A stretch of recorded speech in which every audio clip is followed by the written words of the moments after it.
It's Sunday, December 21, 2025. I'm Anthony Davis. Welcome to the Weekend Show, where we make the time to consider the news of the week. You can support my work and independent journalism at patreon.com/5minutenews.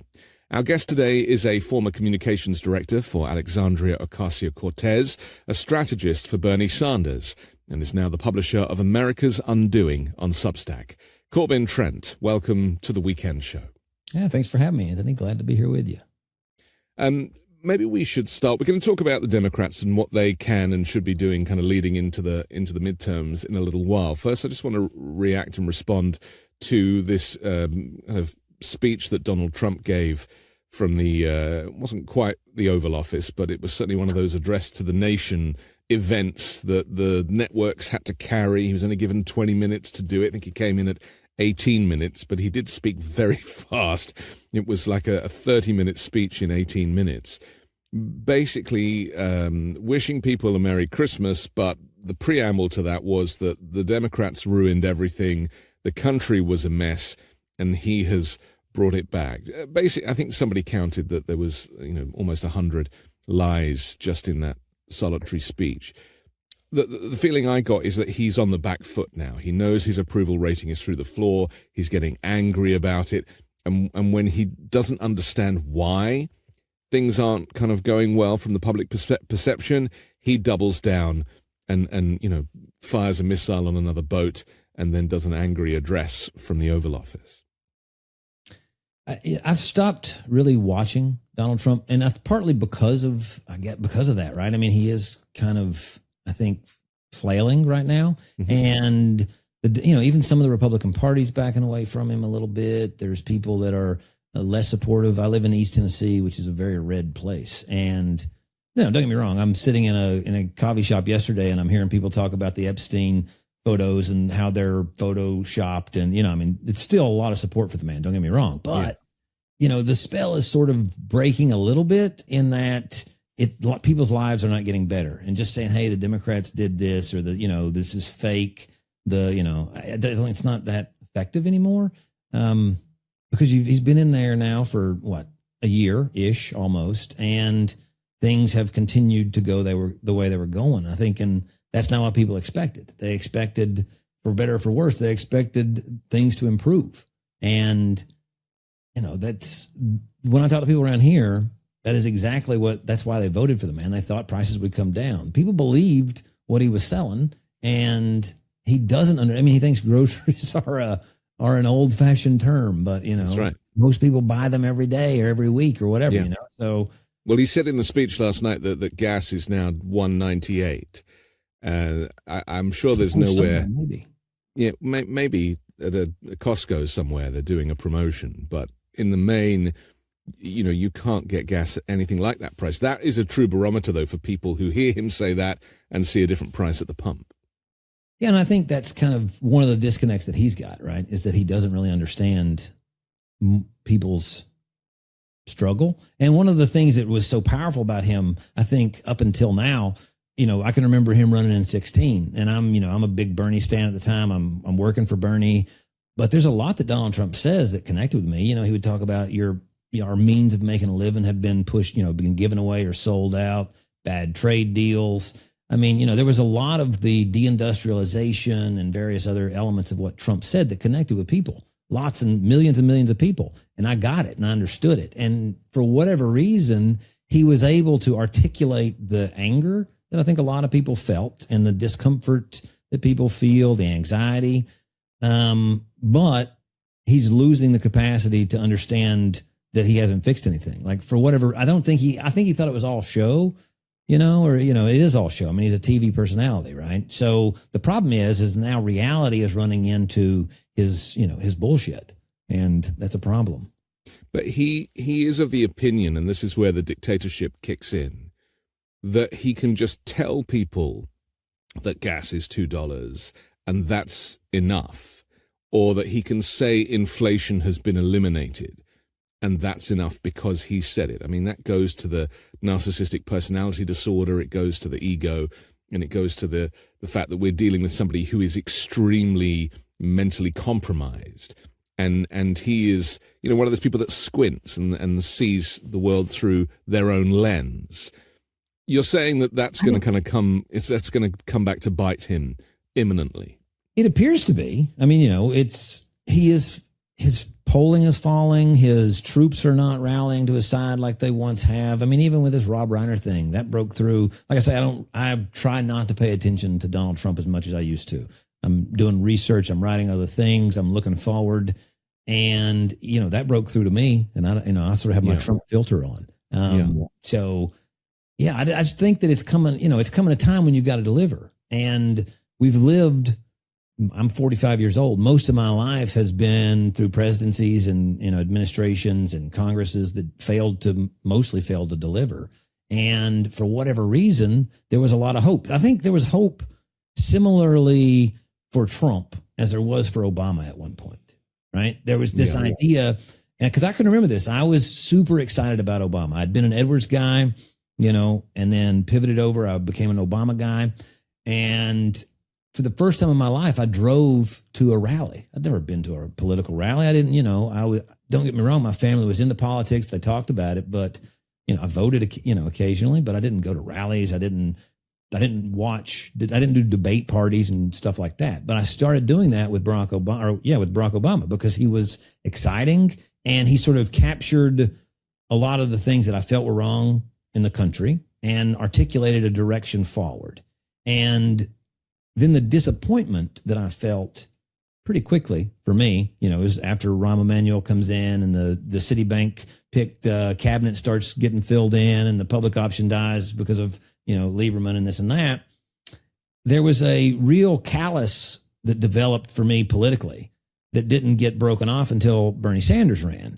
And so that's the flip side of hope and, that power that you can gain through inspiring people. And Donald Trump most assuredly inspired people. He used hate and fear sometimes, for sure, but also hope. I mean, I think that's one of the things that people that don't like Trump can't see, is that he was selling hope and opportunity and a different vision. He was selling the idea of bringing, like where I'm from used to be a very industrialized region. High Point, North Carolina made the shit out of furniture. The place where I'm at was doing automotive, and we were the underwear capital of the world in Knoxville, Tennessee.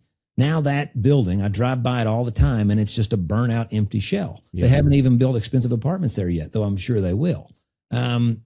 So when Donald Trump got up there and said, I see this, and this is why it's happening. These people are corrupt because I know because I paid them off, and we're going to do something about it. Yeah.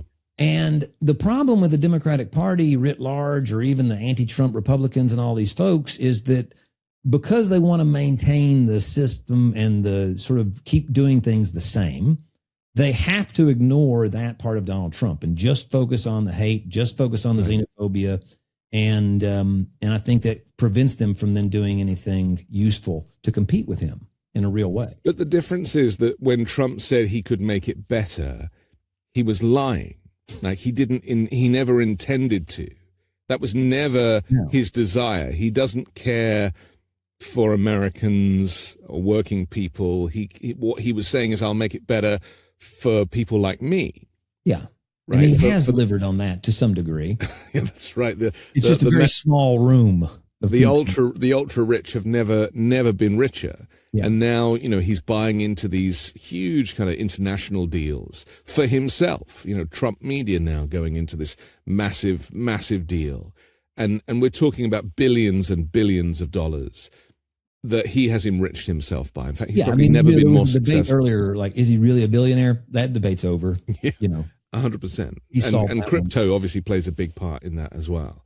But I want to go back on something that you said about not listening to him and not paying attention, because isn't that also, I understand why, because, we have Trump fatigue syndrome, and that is a real thing. And a lot of people say to me, how are you able to kind of talk about him every day? And I never tire of covering him, because I recognize that he is an equal threat to the authoritarians in history that either caused world wars or the death of millions of people. I mean, he is, to me, undoubtedly identical to that. And we're in the early period. We're in Hitler's kind of early rise of the Nazi Party. in 1933. The war didn't start till 1939. So we really have to be paying attention right now. Do you think that's fair, that we shouldn't take our eye off the ball because it's only going to get worse from here? I mean, I could definitely understand. Yeah, I can understand the impulse to do it. I think there are, thank God, Anthony, there are people like you that are willing to do that, right? You do it, so I don't have to. It's the one way I look at it, right? And, but I think more important than so yeah, let's look at the 30s comparison. And what I'm more focused on is, why do we have, Weimar Democrats, right? Why do we have Vichy Democrats? Because yes, you're right. This is sort of, Nazi-esque. This is authoritarian for sure, right? And so far, they've yet to understand that they've got to improve people's lives and build popular support. Because what they could be going into, had they done this, first of all, if they'd done that the first term, I don't think he quite learned how to manipulate the government so easily in the first term. But if he'd taken the lessons of that, and then in this second term, hit the ground running with an FDR style, put money in people's pockets, and I'm talking, 80% and down, the bottom 80, then I think we would be running into a midterm where they're looking to see Ronald Reagan looking maps. But, for whatever reason, their myopic views, the fact maybe there's just hubris, I don't know what it is that prevents them from doing the things that would make sense. They've not done it. If I were advising the man, I would have said, let's just do Medicare for all and then start building hospitals, and you'll be king of the country for the rest of your life. That one element, right? And we can go smash. I mean, they're willing to smash things. They're willing to fire FTC leads. Are willing to violate norms, violate the Constitution, push the boundaries quite far. And you could utilize that power, the Unitarian executive. That theory could be utilized in a very bold way for people. And then you could use whatever you could take that power and do whatever the hell you want to do with it. You don't have to be, a good, kind dictator. Right. But the flaw with that is that the Christian nationalist mindset does not believe in Medicare for all. It thinks that you would be better off giving people the opportunity to pay a lot of money for private healthcare by getting successful through trickle-down economics. They actually think they're doing people a favor. Government buying shares of companies, and yet there we go. He's doing that. There's a lot of things. There's a lot of hypocrisy. Yeah, I think that's one of the most interesting things that I've found about Donald Trump is that he can take these sort of sacred cows of the party, sacred cows of the movement, and then kill them. And bleed them out in the field. That's what did he say? I could shoot somebody on Fifth Avenue. He could shoot a sacred cow on Fifth Avenue in many cases and still get through with it.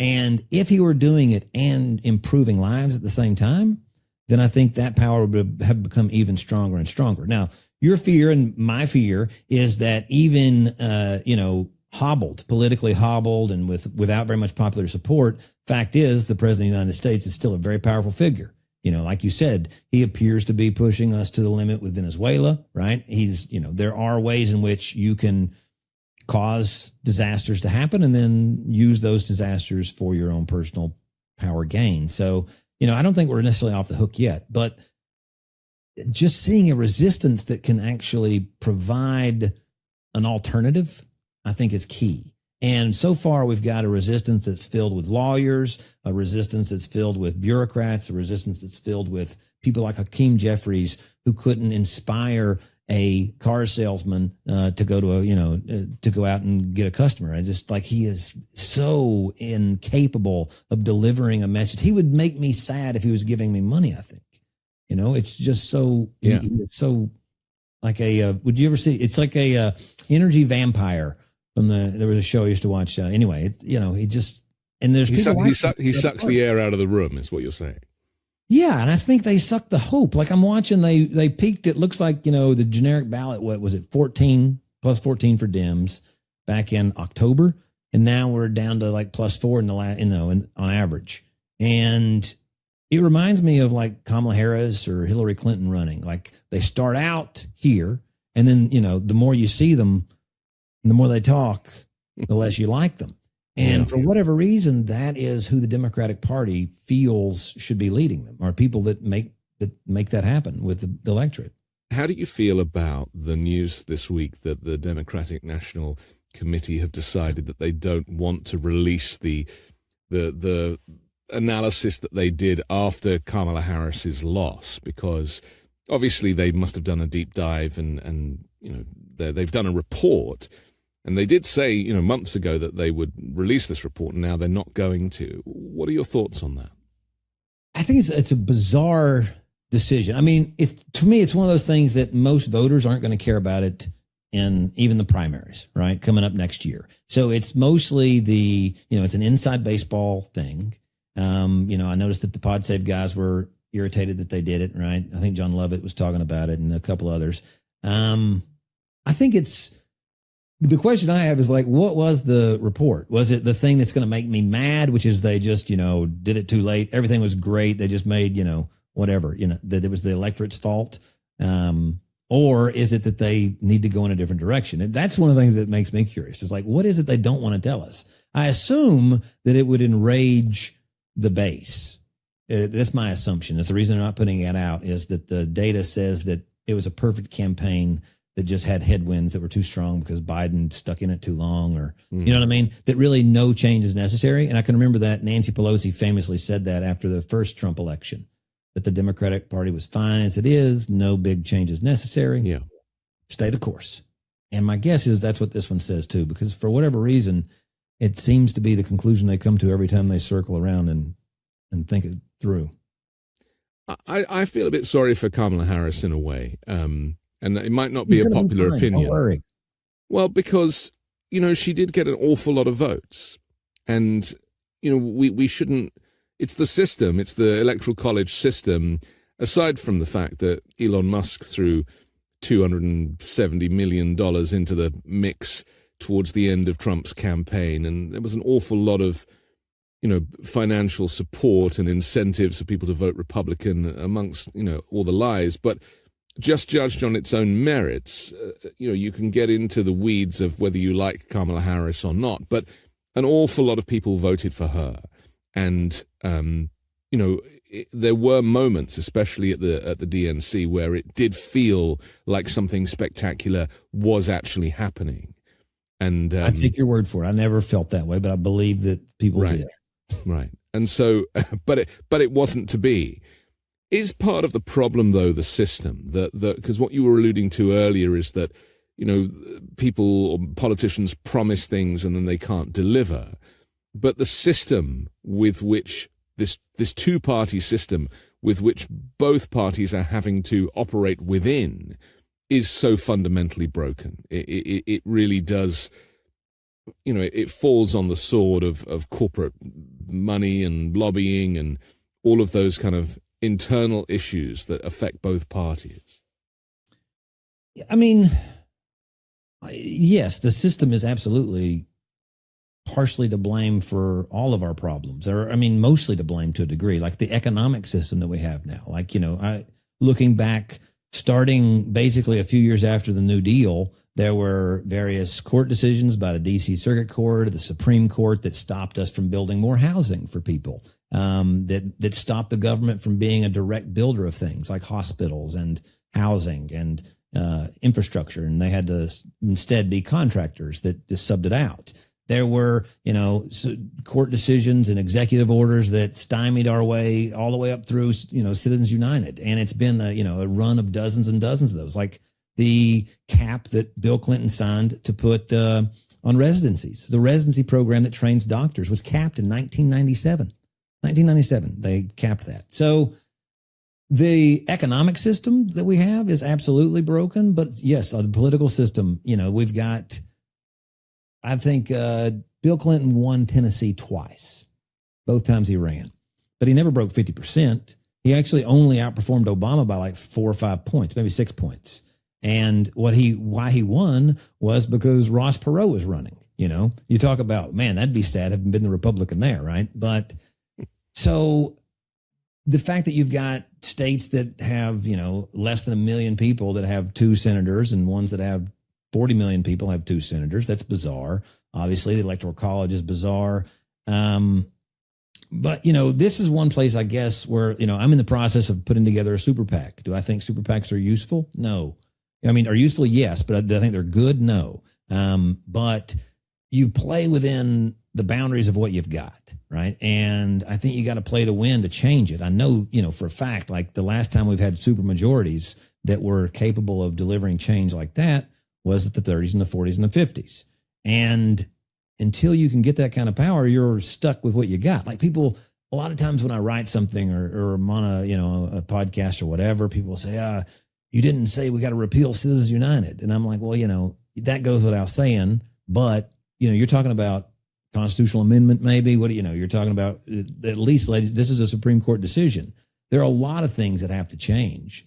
I think that if you have a Supreme Court that says that the president of the United States is above the law while he's in office, to me, that tells me that that's antithetical to the Constitution, and that Supreme Court should probably not stay the way it is. I think that probably somebody should think about maybe impeaching a few of those people. But that kind of change, that kind of willingness to be that disruptive is anathema to people in politics because they're so adjacent to people with power. And if you're in even the top 20%, the idea of that level of disruption, because you don't know where it goes, doesn't feel safe. And if you're living in the top 20, even now, you're living a fairly comfortable life in America. Certainly the top 5-10% are living very comfortably. So I think shaking things up it's hard. It's a very hard thing to do, to get people to take that leap of faith towards something better. But yeah. But why did Biden choose not to be a change maker during his 4 years when he had the ability to do that, when he had control of the majority of branches of government? I mean, there was a lot of talk about eliminating the filibuster or packing the cord, and he didn't kind of step up in that way. Do you see that as a wasted time? Really. Like he was saying, no, we're not doing that. Yeah, very similar to what you're getting from Obama now, which is now's not the time. I think they fundamentally, my assumption at least is, based on the results of what they do and what they say, is that they fundamentally believe that the system is more or less functional, that it doesn't need to be torn down. If they believe that it did, like right now you're going to see the Supreme Court decide whether or not you can fire the heads of executive branch departments, right? And I personally think that if a president can't remove the people running big departments in the executive branch, that's sort of a problem. That becomes then an entrenched bureaucracy that you can't change. It doesn't matter how many people you elect. Then you've got to you got to have supermajorities in Congress to change, or you've got to at least beat the filibuster at that point, right? So there is a fundamental belief that things are functional, and that's I think Bernie believes that. I think a lot of people believe that it doesn't need a real shaking up. And right. I think that's one of the things that drew people to Trump, is that they got the sense that he was willing to shake things up. And by God, he is. It's just not for the good of anybody but him and right. maybe a junior and maybe their spouse. Well, it's the wrong things, isn't it? He's deconstructing the administrative state, which means that there will be no functioning government apart from this kind of unitary government that you alluded to, where he makes all the decisions and there are no departments to carry those out. And then you see the further privatization of all the things. Like, so, as I look through the last 50, 60 years, what you can see over and over and over is a move from taking state function and making it private function. Whether it's like Tennessee used to have 40% of the hospitals and clinics in Tennessee were owned by the city or the county or, the state or the federal government. And that's who you worked for when you worked there. That's not the case now. Now the case is it's 7% in Tennessee. Across America, it was that way in healthcare. And you see that in the dump, my county landfill where I go and take my trash.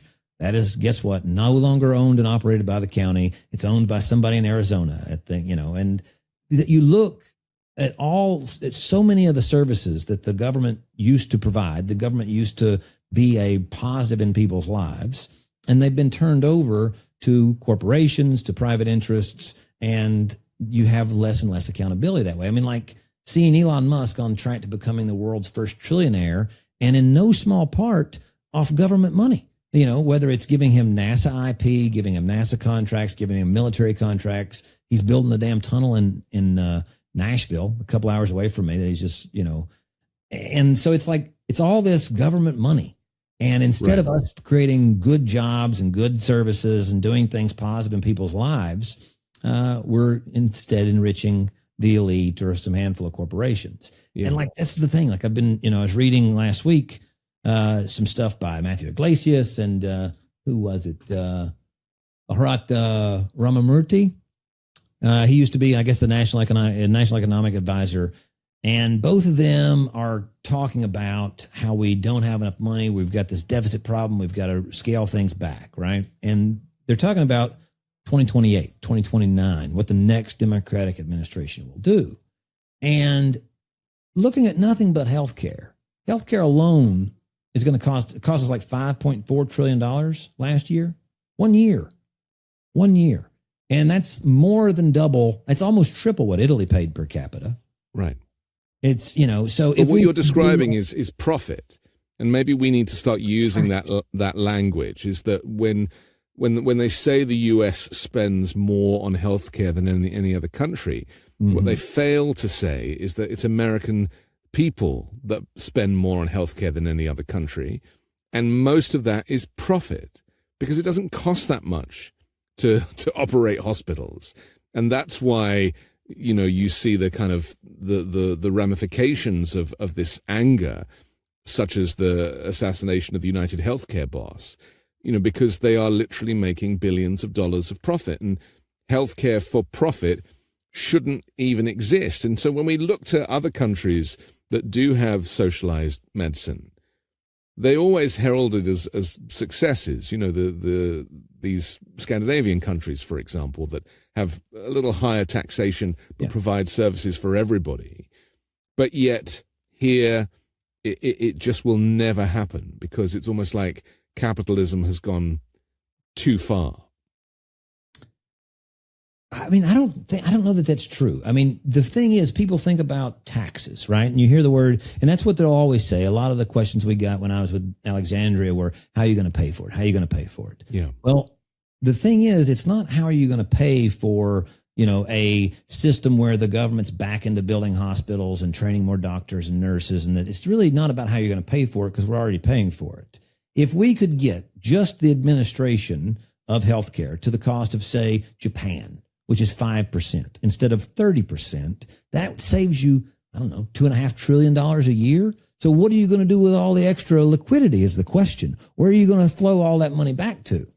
The idea that we're, taxed less than Scandinavian countries, the only way you can think that is if you ignore the deficits that we run, if you ignore all the debt that people have personally, all the corporate debt and all the national debt that we have. Right. If you started actually paying for stuff that we're using, you would find that you've got the most expensive and one of the crappiest healthcare systems in the world. We're like in the, I think we're 33 in life expectancy, 34 in infant mortality rate, 32 in maternal mortality rate, obesity's high. I mean, it's like we're paying Ferrari prices and we're driving a Yugo. It's right. And then the crazy thing is the guys that we're paying are driving Ferraris, And also one of the highest causes of death in the US is medical malpractice. And that also doesn't really sit with the fact that the US spends more on healthcare than any other country. But this is why we have to keep using the profit word, I think, to remind people that so much of this, insulin is always a good barometer, isn't it? A little bit like gas prices and how much does insulin cost in the US versus how much it costs in other countries. And is literally 20 times the price in the US. And that obviously is something that it's all profit. It doesn't cost more to make. It's just paying for those Ferraris for those executives, as you said. And certain things, like if you wanted to go, what I suggested early on when I was working on the Hill was that we start promoting like the NHS style American system, right? Actually just go full NHS, total government ownership, total, do the thing. But even if you had back to where you were in the 70s, where you're running 30, 40% ownership of the public, what that does for you is it really opens up the books. It lets you see exactly what things cost. I think we should be having pharmaceutical plants run by the government, not just to make medicines that we need, but to find out how screwed we're getting. Yeah. You can't know how screwed you are by a pricing structure that you have no idea what the actual costs are, right? Tesla and these other car companies do that when they're paying for something from a vendor and they think it's a little high. They'll make prototypes. They'll really figure out what should this actually cost, right? And then they won't pay any more than that. They'll say, okay, that plus 15%, you're done, right? And so owning our own means of production in, say, healthcare or education or whatever the field is where we're being extracted is useful, not just in having better quality and better access and all the things. It's better in knowing whether or not the system is actually functioning. Like capitalism is supposed to be competitive and therefore good prices. The market is supposed to be delivering. So is it functional or is it broken? And it's hard to know unless you see comparisons. And nobody wants to, say, well, Japan, Scandinavia, for whatever reason, we can't compare ourselves to other countries. So we need to compare ourselves to maybe Arizona and, other states maybe. The House passed a conservative healthcare bill on Wednesday evening that doesn't address the expiring Affordable Care Act credits, all but guaranteeing that these enhanced subsidies will lapse at the end of the year, and they reckon 22 to 24 million people are going to see significant increases in the cost of their healthcare. How do Americans weather this? Because obviously the Democrats don't hold any power in this short term. There will be a period, I assume, where people are just going to have to stop getting healthcare at all. They'll just not buy policies, even though that will be against the law in some states, and they'll just have to, pay as they go. This is, America is not a country to get sick in right now. I mean, America's not really been a country to get sick in for a long time. I mean, we've definitely got more and more people that are covered and fewer people that are uncovered, but it's still in the 30 and 40% of people that forego care because of the cost. Yeah. They just or even calling an ambulance. People don't call an ambulance because they're worried that it's too expensive. Yeah. Yeah. I mean, I've got friends that are paramedics, and most of the people that they move are on Medicare or Medicaid, where it's actually totally free. Right. And those are those are the only people that utilize the service because they can afford to, because it's 100% paid by the government. Sure. Right. Then other people don't. I had to ride an ambulance one time, and it was, I don't know, $800, $1,200, something like that. It was a very short run. I went from the airport to the hospital in Virginia. But there it was. Well, it was all profit, Corbin. That's why. Yeah, that was really good. And then the crazy thing is that you'll see, these ambulance companies, again, used to be owned by cities and counties. Now they're private, right? So I think how Americans are going to weather it is the way they weathered it before, is like you just said. They're not going to have health care. They're not going to have health insurance. And they know that they can go to emergency rooms if they're in a car wreck. So we still have a system that doesn't let you, well, theoretically, I guess to a degree it does, but you in a car wreck situation, you're not going to bleed out in your car, right? Now, you might have a heart attack and die because you didn't go when you had pain. But what I think really sucks about this is I think people were already there anyway. That for a lot of people, they'll just have more cash in the bank is the ironic thing. Yeah. And they won't feel it's going to be a subset of people that feel the pain because they're going to be the ones that get sick. They're going to be the ones with kids that get sick, right? People that get cancer, things like that. It's going to be devastating. Now, most people, that's why insurance companies make money, is most people don't get sick or get hurt. The majority of people get to cruise through, right? So if you have 5-10 million people stop paying, they'll see is they have more money for a while. It's a self-fulfilling prophecy and frightening at the same time. And so do you find it odd though that what Democrats right now are screaming from the rooftops as a really horrible thing, and we have to do everything we can to prevent it from happening, is simply a return to Obamacare? Yeah, I do find it odd. Like that. But what is all it's doing is going back to pre-COVID Obamacare. Yes. But this is the about. issue, isn't it, that we keep coming up against, is that the system is broken, and we don't really, apart from Bernie, who has been so consistent with his messaging, there aren't really any of these great revolutionizers that are able to step up. I think for me at least, because I've been looking and thinking about this a lot lately. And so, I was a little kid in the 80s when Reagan was, elected president. But, looking back on that, looking back on stories I heard about that, reading about it now, it feels like the Reagan Revolution was sort of one of the first rejections in my mind of neoliberalism. And it was ironic because you just got more of it, right? But I think that was sort of the population saying, we don't like what we're getting and we want something different. And Reagan seemed like something different.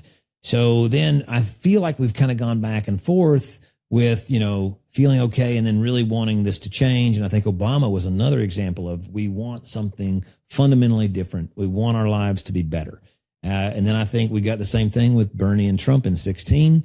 And what it shows me is that people are willing to be more and more open to ideas that seemed impossible before, electorally speaking. I mean, there are times when people are like, "Oh, we'd never elect a black man," or Hussein Obama. People love to say that, right? Yeah. That was a very historic moment, right? Same thing with Donald Trump. There was a time when you could not be that kind of a human being and be elected president, right? You couldn't say the things he said, on the tapes. You couldn't do the things that he's done and be president. But people were desperate. This is the way I'm reading the room, right? Mm-hmm. Is that people were desperate for their system to be torn down and rebuilt. And all he's doing is to tear down and put in my pockets. Right. But it was a confidence trick. His campaign was a confidence trick. And well, sure. I agree. The problem has always been income, hasn't it? It's like inflation, wages never kept up with inflation. And so the gap widens between what you make and what you have to spend. But, so many countries have have seen that. Very few countries have dealt with that. And that is a problem around the world. And yes. So like I was thinking about this yesterday. So are you from you sound like you've got a British accent. You from the UK? I am, yeah. All right. So, you had this, massive empire, right? The UK, the sun never set, so on and so forth. And then a variety of things happened. Some of them are similar to things that are happening now, but that sort of slowed down, right? And World War II, so the British Empire shrank. But one of the things that seems, at least to me, that softened the blow, even though it was still a very big blow, was the rise at the same time of America and the special relationship between the two countries, right? So even though the British Empire was descending, the West more broadly was still ascending, right? And one of the things that concerns me is that if we continue the path we're on, we're in decline in my opinion too. There's no America popping up to save either the UK or the West, or, and the New York Times is feverishly putting out these editorial board things about we've got to get the military back up because the West needs a strong America. But I think it's, for one thing, I think it's a misplaced area of solving the crisis. It's not military. That's not what's going to solve this. Our ineffective military is a result of deindustrialization, offshoring, decoupling people's ability to live from what they're making. Anyway, there's, I don't know. Do you see that kind of a parallel? Do you think that, you've obviously studied, the history of the UK more than I have. Do you not think that softened the blow there and we don't have that now? I think it wasn't just for the UK, it was the whole of Europe. And that's why we're having to see Europe now scramble to invest in their military, because after J.D. Vance's speech at the Munich Security Conference, there is no support for the European nations and the UK with this regime in the US. But, it's the economies of many nations, the UK especially post-Brexit, are through the floor, and there isn't the growth there. And that's why, the UK was having to brown-nose Trump and invite him for a state visit and try and get a trade deal, because they screwed their relationship with the Europeans after the Brexit vote. So it is a mess, but as I see it, the US is seeking to pivot away from its former allies, realign with Russia, realign with North Korea and our former adversaries to create a whole new world order. And it's not like this is a fear of mine. This has already happened. It's underway. And so this is why Europe and Canada, interestingly, you notice that Canada is kind of forming military alliances with Europe.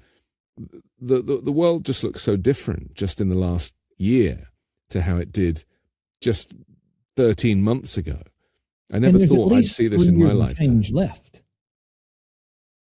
Right? I mean, this is not going to end. It doesn't really matter, because probably what you're headed towards in a midterm, hopefully at least, is the Democrats take the House back. But what you see is that you've got a presidency and an administration and certainly a Supreme Court that's willing to empower them, that you don't really know what they're going to do. You don't know how far they're going to go. And, I've just, like I say, I've not been impressed with the Democrats' ability to motivate people, to inspire hope, to inspire a different vision and say, no, we're not, going to align ourselves with other dictators and despots and so on and so forth. They've been silent, effectively. I mean, I refer to it as a leadership vacuum, but isn't that the problem with having this system of governance, this republic, rather than a parliamentary system, whereby people only step up to start campaigning in an election cycle? And so there is this gap right now that needs to be filled. Listen, we need to take a break, but I want to talk more about this because it's very interesting about where the Democrats need to position themselves and how. Yeah. We'll do that next here on The Weekend Show. Last-minute shopping during the holidays is the worst. You're probably running out of ideas of what to buy, the stores are packed, and forget about finding parking. Aura Frames is the best last-minute solution with a gift that feels thoughtful and personal. I typically struggle with ideas for what to buy my family, so I tend to put it off because I want to get them something special, something memorable, and Aura Frames, in my opinion, is the best gift for that. Aura Frames lets you share photos or video from any device, and they will instantly appear on the frame, wherever it is in the world. It can be your office or your home, even someone else's home across the country or world, wherever you want to share it. Aura displays the photos in true color, automatically adjusts for the light level in the room, and at night when you turn out the lights, your frame also turns off to save energy and let you sleep. And speaking of time, it only takes about 2 minutes to set up a frame using the Aura app. Just download the app, connect to Wi-Fi, preload your photos before it ships, and keep adding from anywhere, anytime. Then share photos and videos effortlessly straight from your phone all year long. Every frame comes packaged in a premium gift box with no price tag, so it's ready to gift. You can't wrap togetherness, but you can frame it. For a limited time, save on the perfect gift by visiting auraframes.com to get $35 off Aura's best-selling Carver matte frames, named #1 by Wirecutter, by using promo code WEEKEND at checkout. That's AURA frames.com, promo code WEEKEND. This deal is exclusive to listeners and frames sell out fast, so order yours now to get it in time for the holidays. Support the show by mentioning us at checkout. Terms and conditions apply. When you start a podcast, it seems like you have to figure it out all by yourself. Scripts, setup, filming schedule, logos. It can be super overwhelming, and every day seems to introduce a new decision that needs an answer. When you're starting off with something new, it seems like your to-do list keeps growing every day with new tasks, and that list can start to begin to overrun your life. So finding the right tool that not only helps you out, but simplifies everything can be such a game changer. And for millions of businesses, that tool is Shopify. Shopify is the e-commerce platform behind millions of businesses around the world, and 10% of all e-commerce in the US, from household names like Mattel and Gymshark to brands just getting started. You can get started with your own design studio with hundreds of ready-to-use templates. Shopify helps you build a beautiful online store to match your brand's style. Accelerate your content creation. Shopify is packed with helpful AI tools that write product descriptions, page headlines, and even enhance your product photography. Get the word out like you have a marketing team behind you. Easily create email and social media campaigns wherever your customers are scrolling or strolling. And best yet, Shopify is your commerce expert with world-class expertise in everything from managing inventory to international shipping to processing returns and beyond. If you're ready to sell, you're ready for Shopify. Turn your big business idea into with Shopify on your side. Sign up for your $1 per month trial and start selling today at shopify.com/weekend. Go to shopify.com/weekend. Shopify.com/weekend. We're back on the weekend show with Corbin Trent. I'm Anthony Davis. Just ahead of the break, we were talking about this leadership vacuum in the Democrats, and you expressed your frustrations. I've been saying the phrase "Bernie was right" quite a lot recently. He is somebody you worked with him as a strategist. Just explain about how that came about, but also if it's possible for the US to even get close to some of the policies and the thinking of Bernie Sanders, who to me is a moderate. In Europe, we don't see any of that as left or far left. It's still pretty moderate stuff. It's only in the US that it's thought of as radical. I actually do think that these policies, whether it's, I think that they need to be attacked the right way or phrased the right way or promoted the right way. I think Bernie was a great vehicle. I think of movements and ideology and changes and shifting ideology in sort of like multi-stage rockets, right? And I think Bernie Sanders was this massive booster that got us, out of the atmosphere maybe. But now it's time, we've got to steer the ship a little bit. And it's a different vehicle. Because as much as I love the idea of Medicare for all, say for one example, what we don't have in America right now is the supply of medicine, the supply of doctors, we've seen actually a consolidation of closure of clinics, closure of hospitals in rural areas, inner city. There was one big closure that just happened in Oregon, in Ashland. I wrote a piece on that at americasundoing.com. But, so it's not just a pay for it. We've confused the idea too much that we can buy our way out of this mess, but there are supply constraints on all of these fundamentals that people are struggling to afford. And if you gave them more money, or if the government paid for it, then the horror stories of, massive wait lines would happen because we're already waiting. I chopped my little pinky off, a year and a half ago, and I had to wait for 8 hours to get it sewn back on, It's not, that was an unusual thing. It's not the average for emergency rooms in the U.S., but that was my particular experience. And so if all 330 million of us had access to healthcare with no barriers to entry in terms of costs, then you would see the system buckle, because even through COVID, you almost saw it buckle, right? Because the use went up. And fundamentally, we do not have a system that's capable of providing healthcare to every American. Yeah. Well, it's like gym memberships, isn't it? If everybody showed up at the gym, there'd be no running machines. Right. Or housing. We don't have enough housing. Yeah. We don't have enough transit. So the thing I think that we've got the way we get America to get excited about some of these ideas and get excited about them coming together and doing things as communities again, is to talk about the building, how it's going to impact your life in a positive way. Like, whether I can remember we're pushing Green New Deal back in 2019, 20 maybe. And I was listening to Chris Hayes, who's got a show on MSNBC.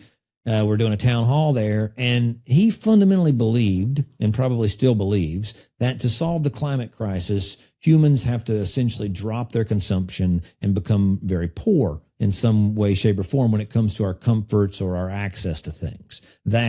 Which I sort of think of it as sort of the Thanos model for any of you nerds that watch the Marvel universe, that basically we need to clear out half the population or stop using, energy or so on and so forth. They don't seem to believe that we can build and innovate and think our way out of these messes, whether they're supply side problems, climate problems, transportation problems, sort of like the New York Times thinks that we're going to military our way into our China competition problem, as opposed to just seeing two superpowers that build up their lives of their citizens, that sort of start competing with exporting doctors and pharmaceuticals and stuff to third world regions and bringing them up. Like, wouldn't it be cool to, instead of having a global arms race, we start seeing who can get the most solar, wind, and other geothermal energies across the planet? Yeah. Like, we start racing with China on that, or we start racing with them on like ambulance drones, or, like, why aren't we doing the Jetsons? I don't get it, right? We're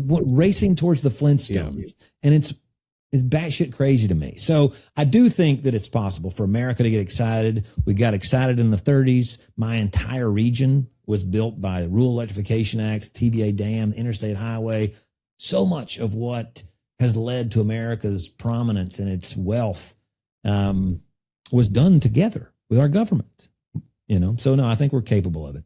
Meanwhile, Trump is currently shutting down. Keep reminding me of that guy. The solar projects and the wind projects that were actually going to bring tens of thousands of jobs to cities like yours. It's because he's a bird lover, and the windmills. That's right, the windmills. Yeah, I mean that's the sad part of this story. I mean, I've said several times before that I would have employed the Defense Production Act to put everybody to work to build a green energy infrastructure to rival the best in the world. And, Trump lies about China and says, they build these wind turbines, but they don't use them. It's completely untrue. There is more use of wind and solar energy in China than anywhere else on the planet.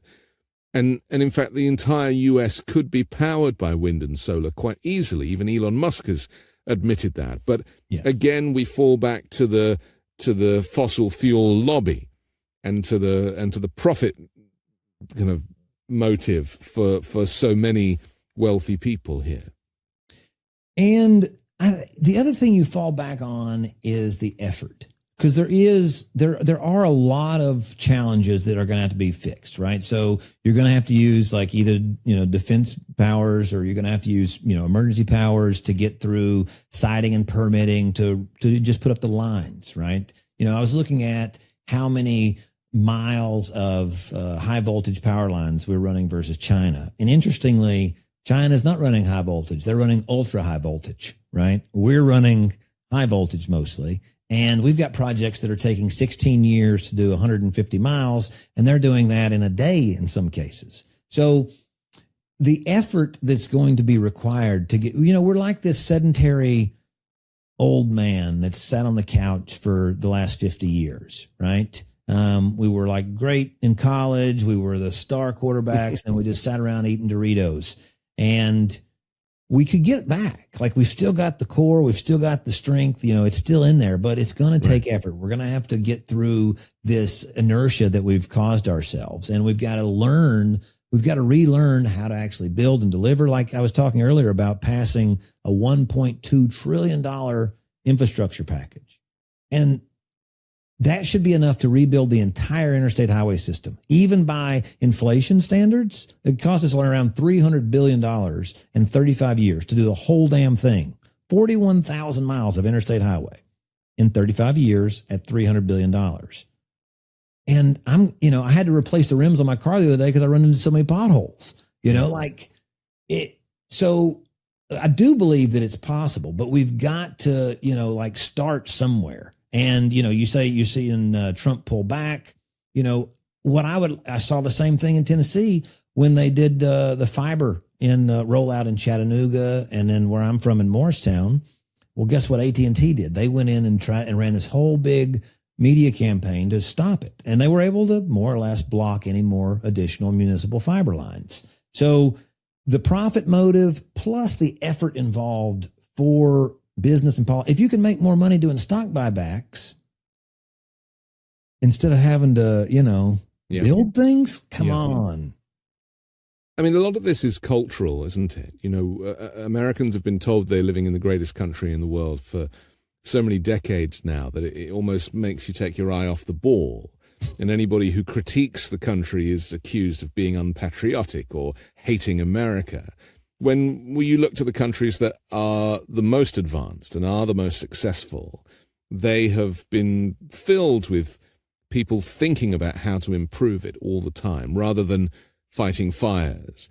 And so I suppose the US has become its own worst enemy in a way, because under the current administration, none of this stuff that you describe is going to happen. If anything, it's going to be reversed to the point that, that it's almost like they're actively trying to have people die to reduce the population of the poor by removing services, children's cancer care, for example, and research. It's just all being shut down. Yeah.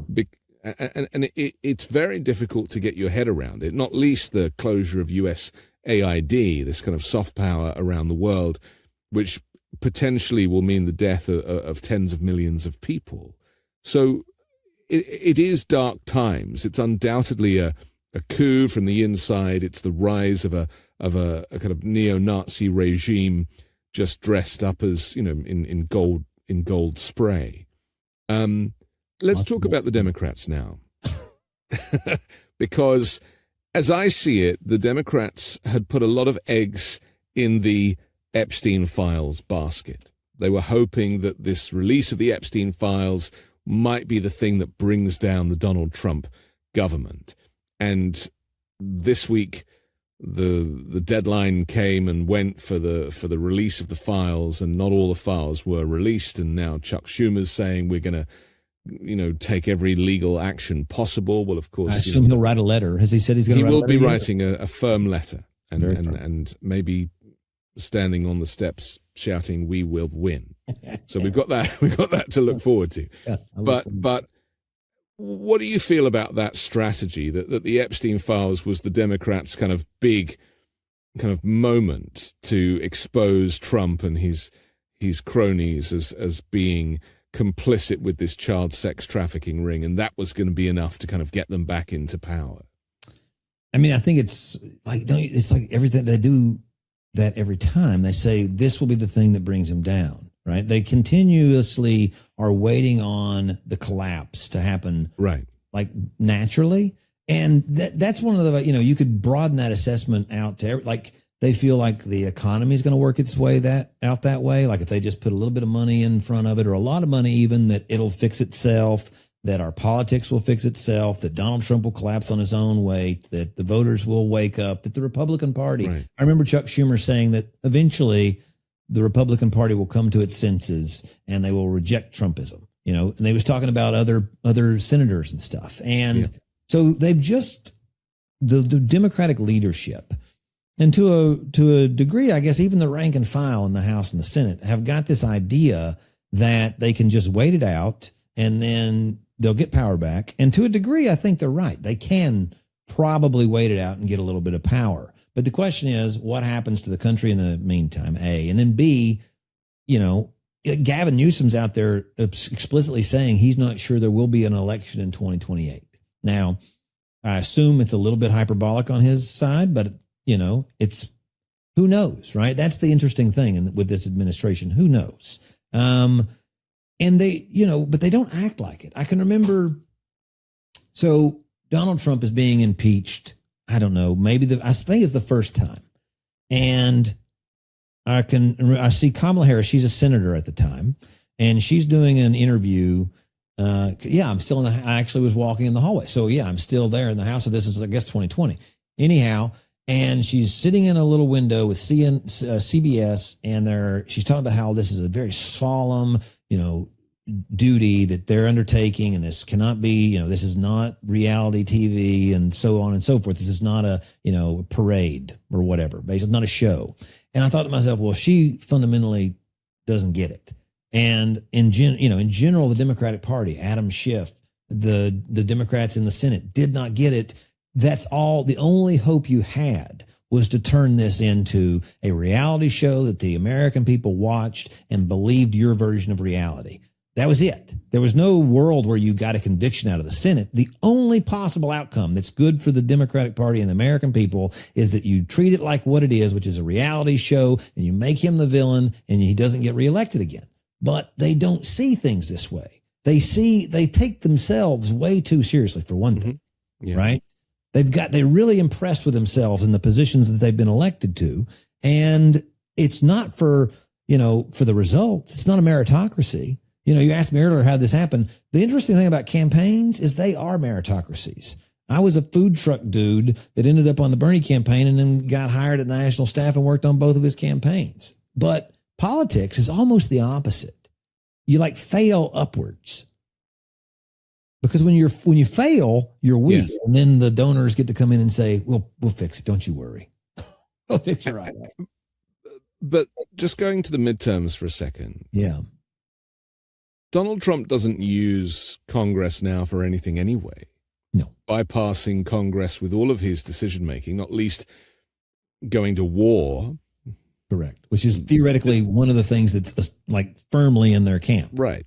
So if the Democrats don't recognize that with Trump as president, and if he lives till 2028, he's going to stay there, then what difference would it make getting the House back anyway when the president is just going to steamroll with all of his authoritarian far-right nationalist policies anyway?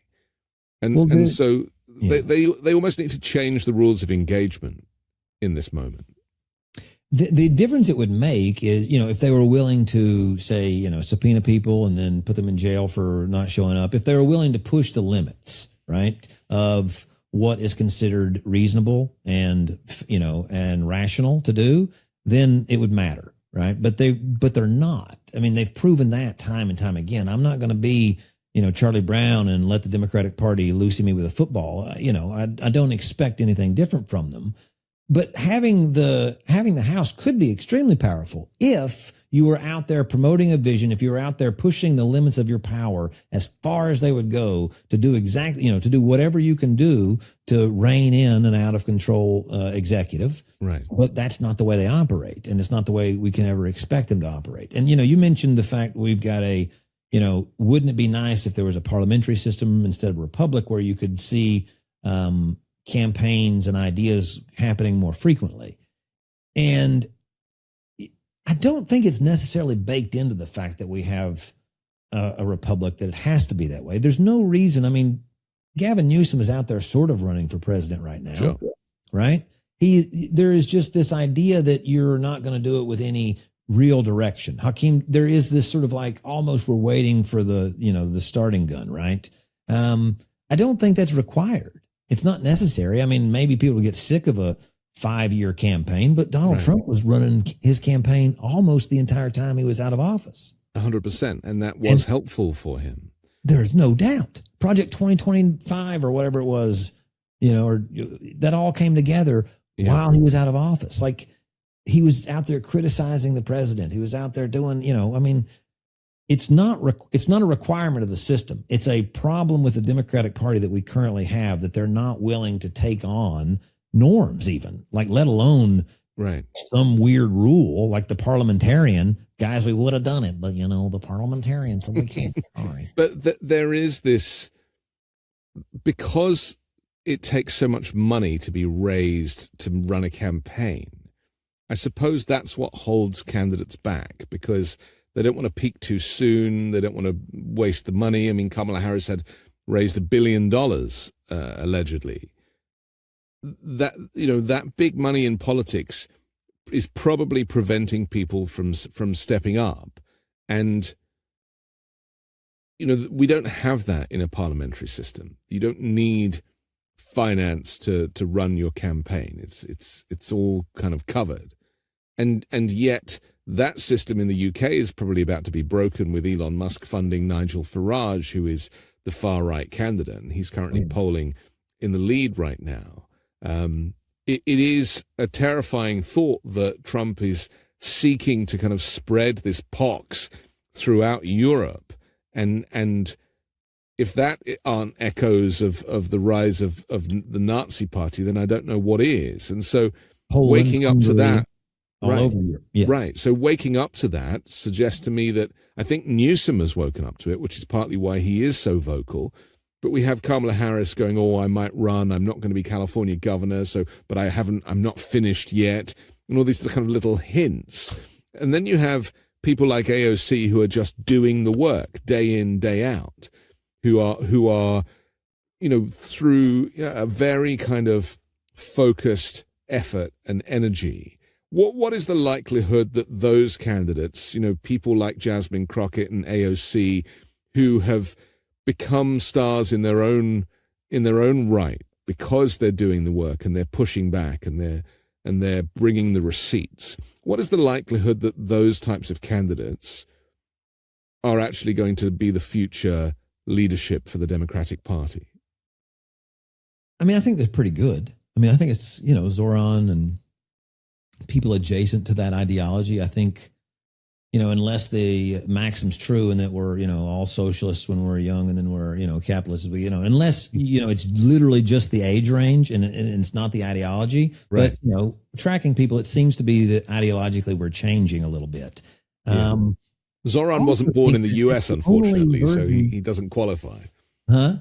Zoran wasn't born in the U.S., so he doesn't qualify, unfortunately. He definitely qualifies to be a leader of the party, though. Right. Right. And he definitely qualifies to be leading the ideological direction, the spiritual direction, the policy ideas that are going to be coming out of it. And I hope, that we see more of this attacking, you talk about the system. I think a lot of times you're meaning the electoral system. And the one that I'm focused on changing, I guess, mostly is the economic system. I think capitalism is it's like the engine of capitalism is seized. It's completely seized in America and much of the West.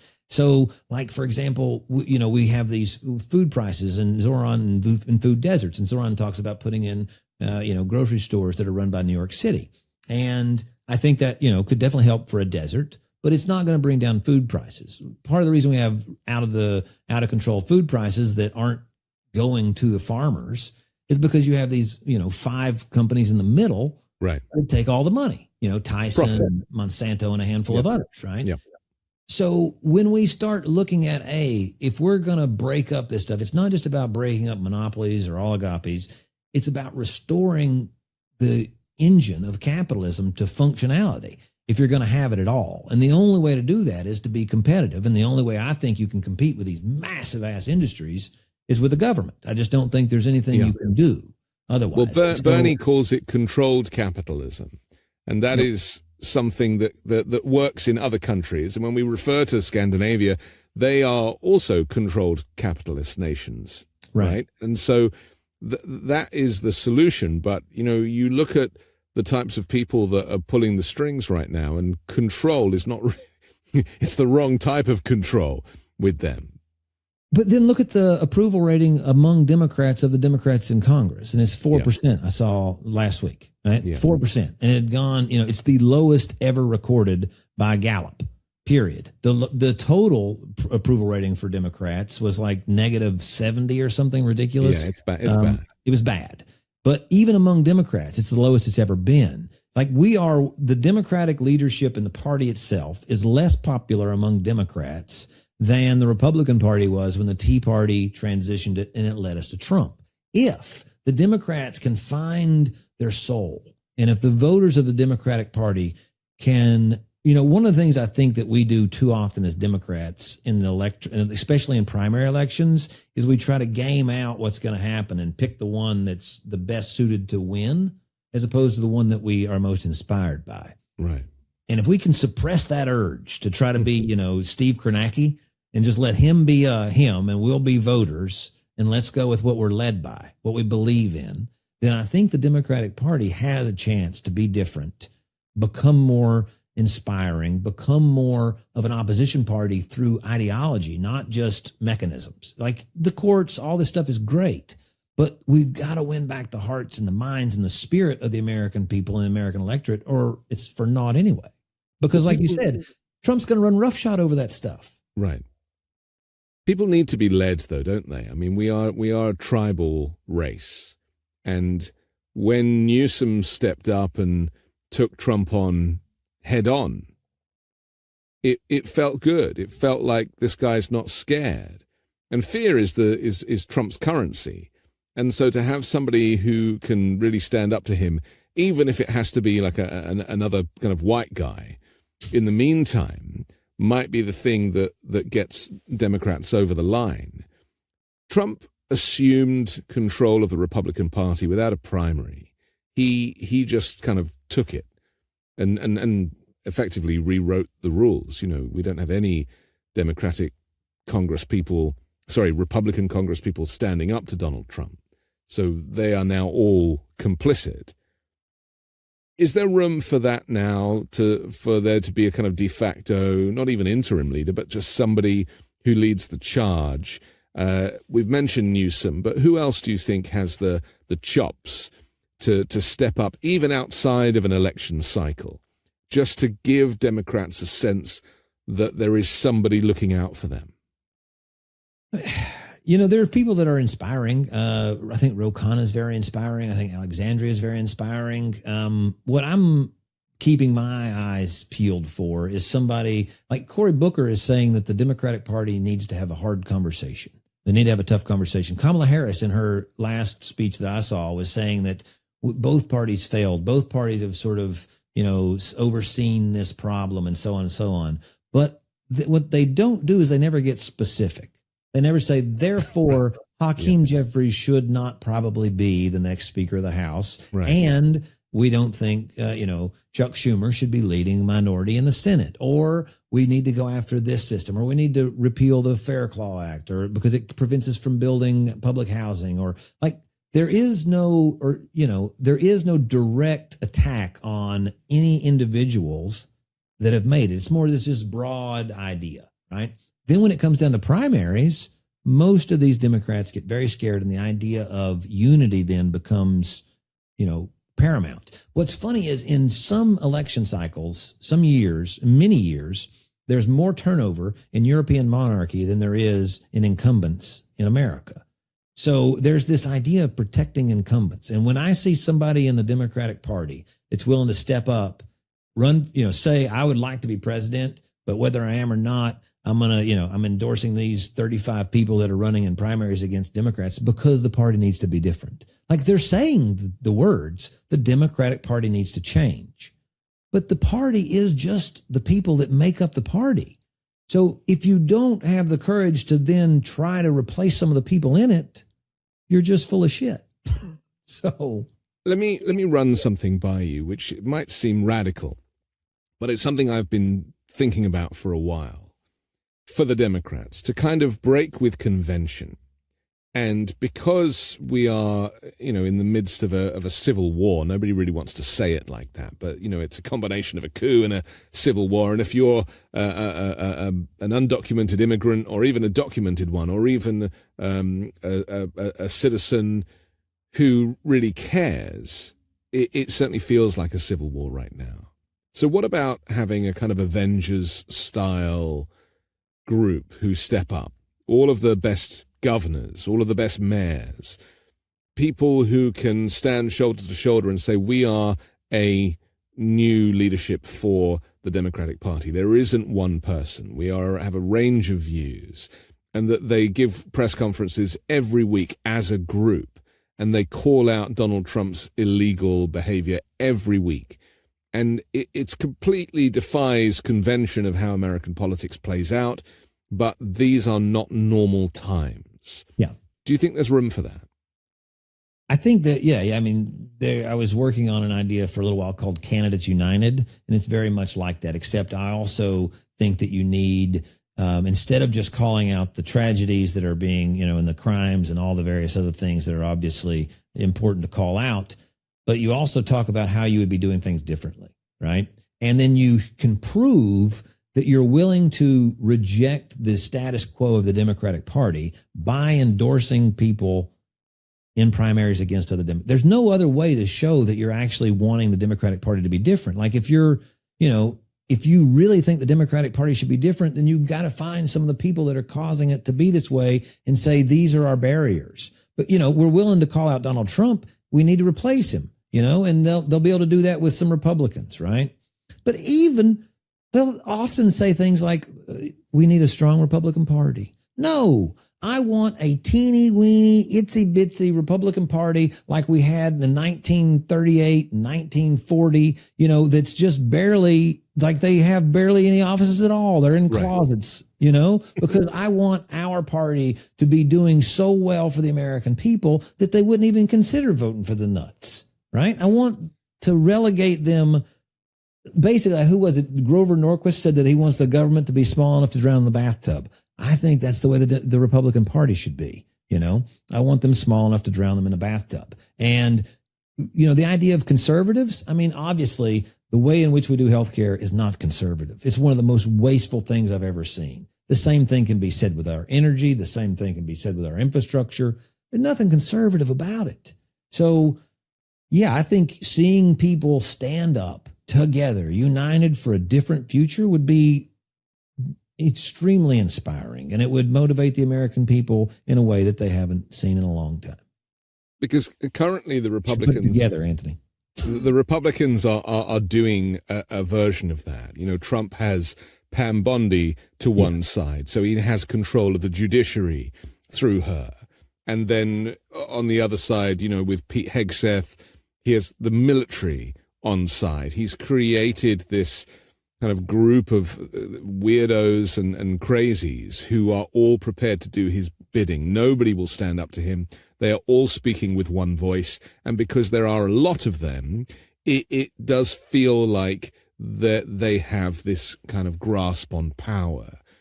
But it could work for the Democrats too. He lets them go out on TV, right? He lets them go out and sort of say whatever they're thinking. They're not market the message. Yeah, in their own voice too, right? I mean, you never see the Democrats do that, right? Especially, maybe there'll be a press secretary that says nothing, right? And then there'll be the idea there, communications wise, the strategy is basically don't say much of anything and make everything as ambivalent as possible. Whereas with the Republican Avenger team that you're describing, it's make headlines, get news, inspire people to read that, right. And do crazy stunts as well. What is it? Some sort of games that he's going to be doing now? That's right. Hunger Games. It is the Hunger Games, yeah. I was thinking of when they posted the pictures of all of the immigrants that they'd detained and deported on posters around the lawn of the White House.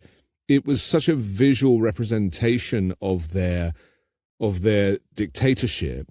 It was so disgusting and lacked any dignity or humanity, but it was a marketing exercise that worked for them. They've done it again now with this gallery at the White House with these plaques under each picture. Joe Biden's is a photograph of the auto pen, and then Trump has rewritten history with Sleepy Joe. Like they call him Sleepy Joe. They call him Sleepy Joe. I mean, and not to mention the desecration of the White House and the East Wing. These are all symbols that Trump is doing something. And I suppose the tough thing for Democrats is that there is very little in the way of a kind of visual representation of what changed under them, especially as Biden took over during COVID, when international economies were on their knees.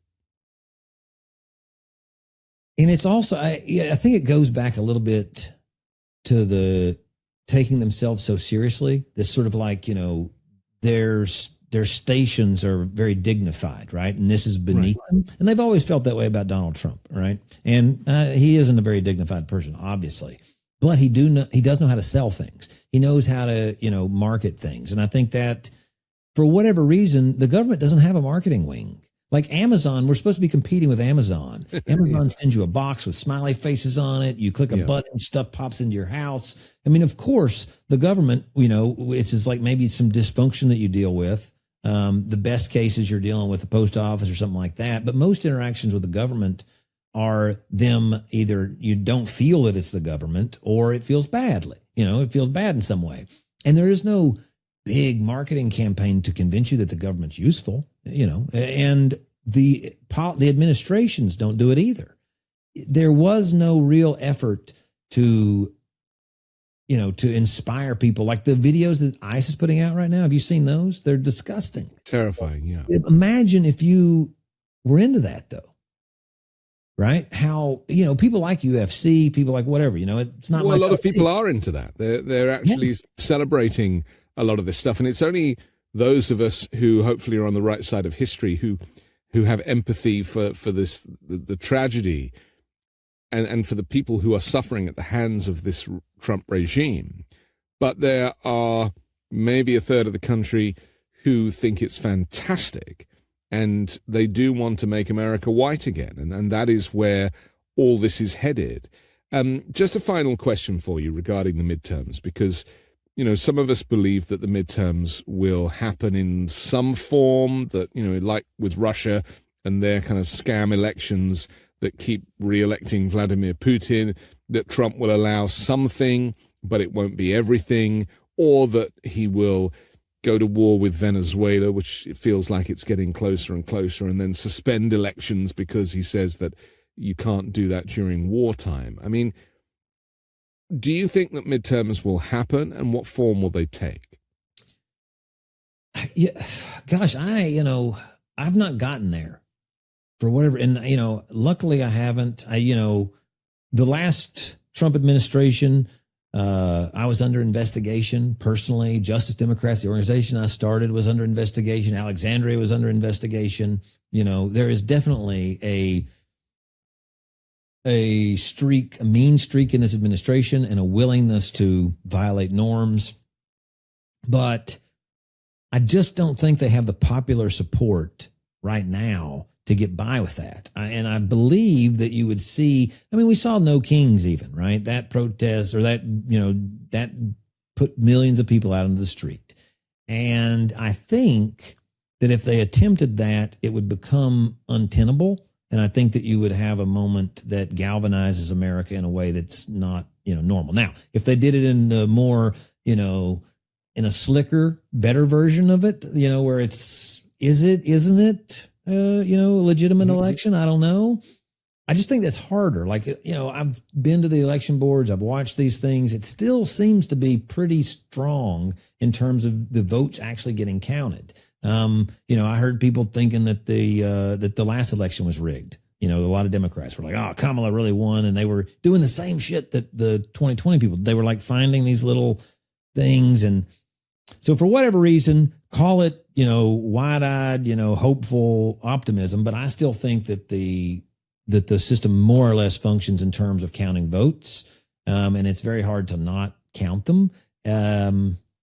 Brian Kemp still in Georgia, you know, like they've been working to replace some of the secretaries of state. They've been working, you know, I'm not saying it's insane. I'm definitely, well, certainly the redistricting and the gerrymandering is very much underway. And part of the time or two now. Right. And the part of the failure of Trump's coup the last time was this fake electors scheme and the switching of envelopes and various things. And it almost relied entirely on Mike Pence, right? So, you know, whereas this time they've had 5 years to kind of try and get this right. And they are, you know, coming at it from multiple directions. And that is my fear, is that it might look like an election, it might feel like an election, but the Republicans behind this stuff are very smart, and they do know, you know, that unfortunately there is a kind of criminal theme with so much of this stuff. And I don't see Donald Trump building a ballroom and then leaving the White House. I don't think he is ever going to leave unless it's in an ambulance or a hearse. Do you know what I mean?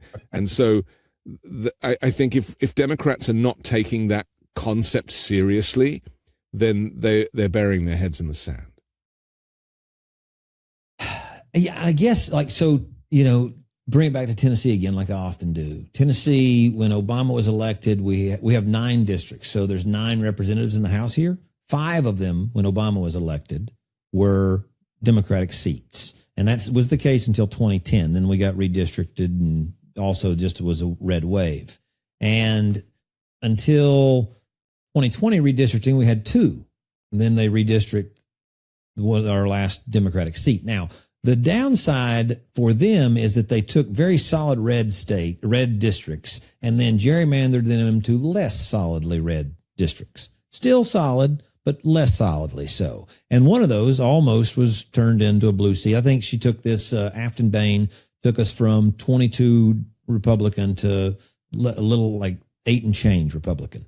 And I think had there been, you're talking about earlier, this Avenger, right? I think if the Democratic Party were running behind this big, bold vision of what it would do if you put it in power. Because I tell you, I got no clue what the Democratic Party would do if it had a trifecta and a supermajority. Right. I couldn't articulate what would happen. Yeah. I can tell you what I think Trump would do. Sure. I have very, very vivid imagination of what Trump would do. But I don't have that vivid imagination with the Democratic Party. And I think that we should have that. Like, we could be seeing more videos coming out of the Democratic Party. Why aren't we seeing more messaging of an alternative? Why aren't we seeing more of that? And is that because there are too many views, that the range of views is too great with Democrats, whereas with Trump and MAGA Republicans, they really there's half a dozen things that are much easier to communicate? Well, and it also became cult-like, right? So it became very Trump. There was a little bit of that, who's it going to be and what are we going to think during the Tea Party movement, right? And was it going to be a Rand Paul, whatever, right? And you had this sort of like the Freedom Caucus, and then it sort of solidified behind Trumpism. And I suppose that's what Democrats are waiting on, is which vision. I think I'd like to just see the marketing out there and see who wins the vision campaigns. But I don't want to have my head in the sand for it, but I think unless we're able to build a Democratic Party that can start winning despite these gerrymandering problems, despite the fact that you've got states out there that have 2 senators and they're, unless you're able to outperform by 20 points, 30 points, you're not getting them back. But by God, we flipped it in 1930 and 32 and 34 and 36. And we were fighting fascism then too, right? And that stuff was starting to happen here in America. There were fascists in America before the war, sure, and we fought them back with the New Deal, and we fought them back with the arsenal of democracy, and we fought them back with supermajorities and a Democratic Party that was leading the way towards that. And I just think that we can do that again, and we can make it to where the man can't stay in that White House. I don't care what he wants to do. Okay. I'm grateful for your optimism, and I pray that it kind of flows through the veins of candidates that present themselves. But for now, Corbin Trent, thank you for joining The Weekend Show. My pleasure. Thanks for having me. I'm Anthony Davis. Don't forget to support me and independent journalism at patreon.com/5Minute News. You can find my Substack at The Anthony Davis, or by joining the 5 Minute News YouTube channel. I'll come back next Sunday with a brand new special guest and more factual news to discuss on the 5 Minute News Weekend Show with Midas Touch.